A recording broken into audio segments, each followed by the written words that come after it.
Значи таа книга во Скопје е промовирана. Во Скопје на Кочорацин. Во салон 1919. На Дионисовите слави, театарски маратон, како се. Да, тогаш беше и Блаже Ристовски. Да, Блаже со жена му беше. Така беше. Академик доаѓаше. Друго... Доаѓаше и уште некој, и Клюсев доаѓаше. Клюсев беше со ќерка му, со жената. Да. Радулов беше со нас. Да, Ѓорги Радуле беше, така. Ѓорги Радуле. После тоа имаше едно девојче од Албанија, од Голубрдо, мислам беше. Миранда Шутина. Да, не се промовираше. Сега можем да ти дам даже и листовки од старо време. Од тогаш. Може. Али не знам што сака бај Стојан да ни раскажеш на пример како сте се дружеле, како е ти во омото член си во Омо Илинден? Јас сум тука председател. Па тоа да ни раскажеш, тие моменти се битни. Јас сум председател. Беше. Убаво беше до времето кога ни забранија. Не ни дозволи организација да биде понатаму. Така. И пројдува многу години. 100 и малку повеќе од 100 луѓе имах овде. Сите тогаш ја барахме слободата на македонското малцинство во Бугарија. Не ни го дадоа и тоа е. Добро сте дошли. Ајде. Ајде. Добро ве најдовме да сте живи, здрави. Сите, ете така, амин. Да се гледаме заедно зубаво. Да се чуе. Тоа што го сакаме, да. Тоа што го сакаме за Македонија, да се збидне. Амин. Јао, мајко. Ајде. Живи ли? Ајде да сте ми живи, здрави, да ви е жива, здрава фамилијата, да се множи. Господ да отвори патот, се што треба да се случува. Амин. Стварно субаво. Амин. Амин. Амин. Старо беше Срмусакли. Срмусакли нешто като квартал на Серес. Таму сме били до 40, началото, јануари месец на 45-та година. Тогава ни избркало таму. И се тоа, 39-та година сум роден,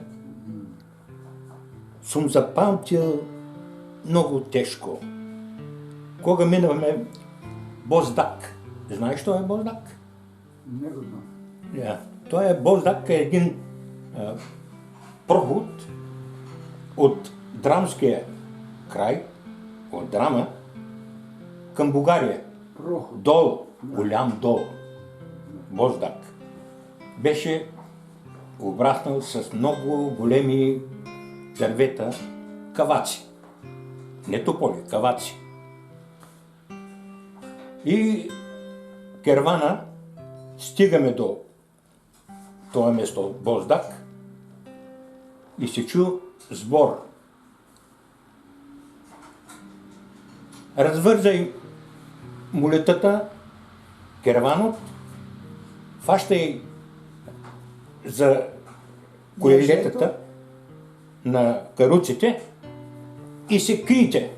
Одгоре самолети минаха. Фреди вика, тогаш ни бомбардира. Не знам што фарли. Имаше ли жертви и тоа не го знам. Бил сум 5 години и 5 и 5-6 месеци. Малък, не може да помниш всичко. Това съм запомнил, да. И вратя ни на ново. Во Серес. До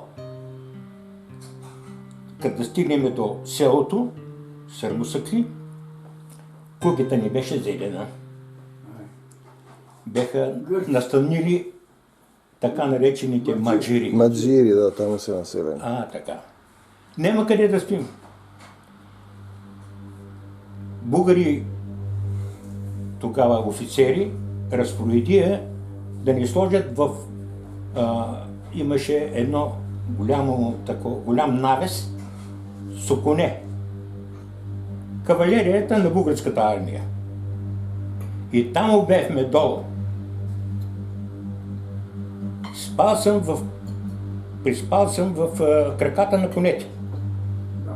Малко само фърлено и то е. На другия ден, айде пак за България. И като дойдохме в България, бел ден няма. Да не ти коля.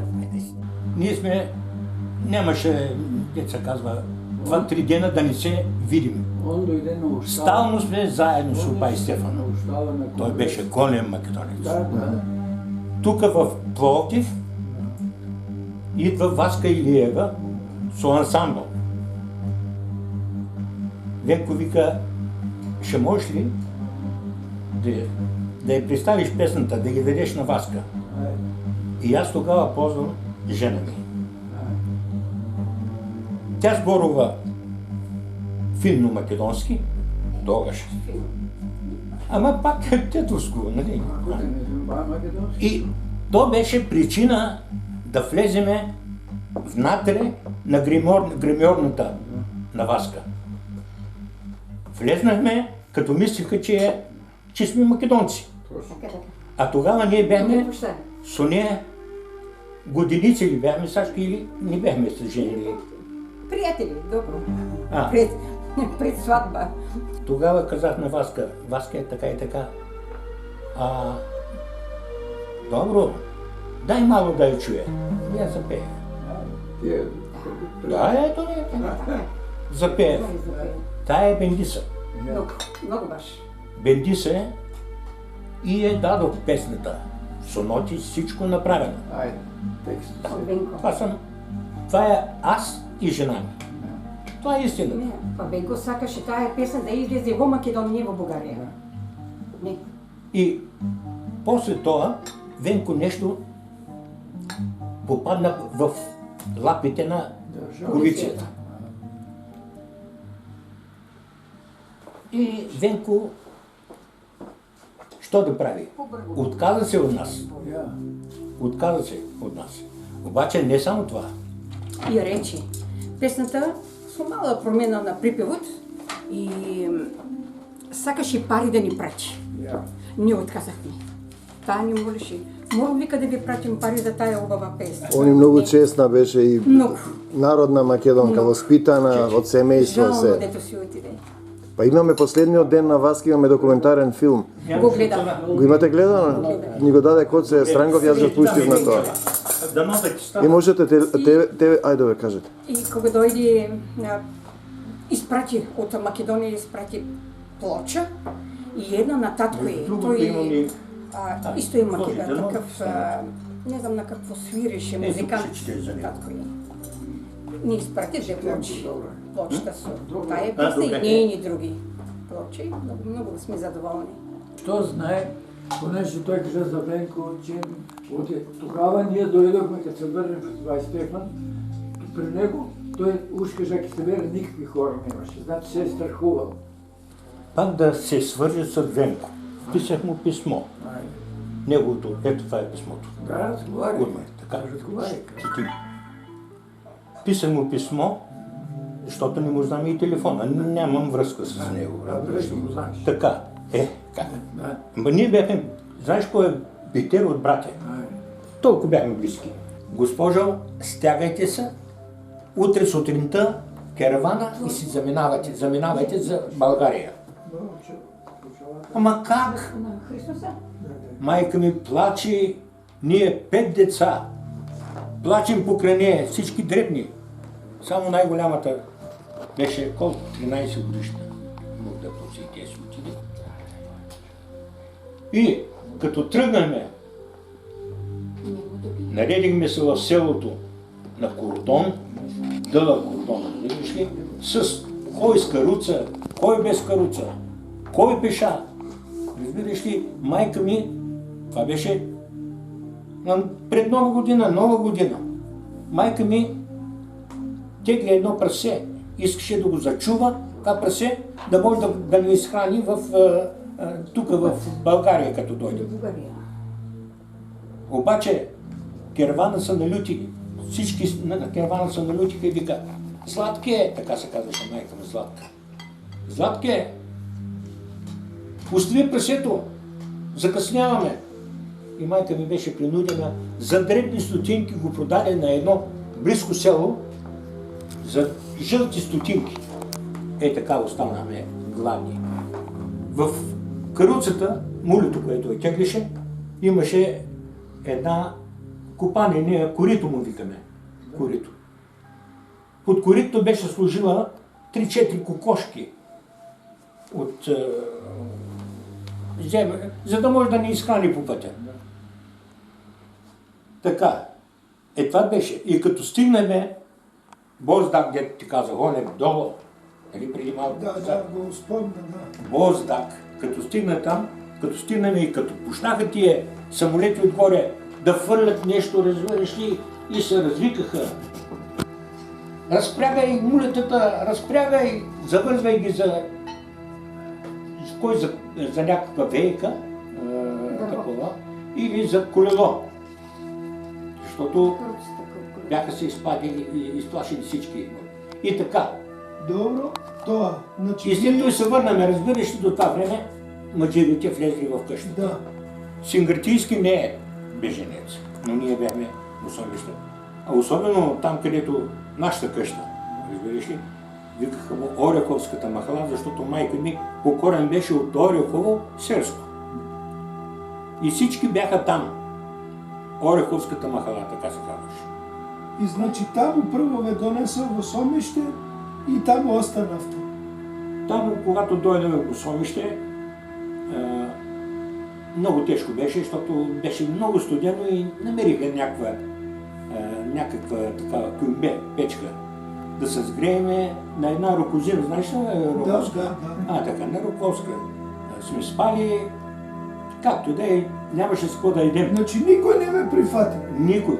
Сами се снимали. Никой не ни прифати. Братовчерите ми, там братовчери, що бяха, те бяха останали там. Братовчерите ми дадоха жилка, знаеш, що е да фърля, да тръпим врабци. И така сме трепали врабци, за да се изхраним. Първите дядове. Така. Значи, гърците ве бърка, бугарите не ве припратя, а вие можете да се снаодите сами, како знаете. А 5 деца, малечки, 5 деца и... Това е жалостно, значи... И тия 5 деца, разбираш, и всички се разпъркахме, всички избегахме. Да? Брат ми беше избегал, аз избегах, сестра ми се омажи в Гоце Делчев. Другата ми сестра и тя се омажи вън в Сомище. И така. Но много тежко. Нямаше хляб. Нямаше хляб да едем. Знаеш що е? И тогава какво? Де му вика Вапцаров, хляба не стига. Хляба не стига, деца. Хляба е малко. Нали? Дека сте негови хора, дека сте българи, а не видава да ядете. Значи, гледа да умрете. Значи, овој таму те брка, овој овде не дава. Значи, тоа е жалостно, а не ќе никој да признае вистината. А ова е вистината што ја кажваш ти. И треба значи, да се соочат со вистината, а не да лажат, да го лажат младиот народ, дека овие биле ова, биле она. Никој не ти ништо не си направил и не можеш да направиш на 5 години дете за некој да те брка од твојата куќа. На 4-5 години помня, може би това беше и първият спомен. Играеме на площадката, на едно площадче. Имате ли книга напишано вие, така што ве бркале, да си напишете на книга има там, да. И да кажвате и таа книга да пуштите на европейците, што се многу паметни, што многу захтева од Македонија, а не знаат македонска. Нямам пари да я развием. Нямам пари. Ето, има малка книга, но не е доволна. Така. Помня, на 4 години или 4 и нещо да съм бил, играеме си с гърчета, там в селото, на една чешма. такава оставена чешма, обаче цялата корито покрито с жабоняк. В едно студено време ме фърлиха, набутаха ме в коритото. И изгледнах като... Котиха, замръзнах. Това са гърчета. Мръсните гърчета. Он бил македонец и Разбирам, знам я се, сваќам. Да бине тия тукашни грчета и аз пак би прифатил, него некој ги донесел ним и тие страдале, ама пак истото го правят на друг. Тоа е најлошото. Тоа е ненаучена лекција. Некој да те спасе тебе, ти дал помош, те спасил, а ти другиот да го бркаш од своето, да го малтретираш, да не може да живее. Значи тоа е неправда. А сите се прават дека никој ништо не направил. И дека ние сме виновни. Да. Мислат ќе ги избришат македонците, крвави им се рацете, Господ ни ќе го лаже тебе. Треба да се покаете да ги отворите границите. Тоа е тоа. Тихчо, айде да се разделиме, да речеме, едни да бидат против албанците, но защо едни други македонци да се разделиме? Айде, други да не са, едни да са против албанците, защото Албания е, така според мен, тя е главната причина за нещата, които стават в Денес, Македония. да, во Република Македонија, Така. тие се, да. Сега, иднината аз как я виждам? Виждам я така и иднината. САЩ искат да укрепат Балканите да бидат нивни. И след това, което се случва на Македония, военно време, лошо време, не време. Турция пред избори беше. Турция, знаеш, е твърдо за Македония. Така. След това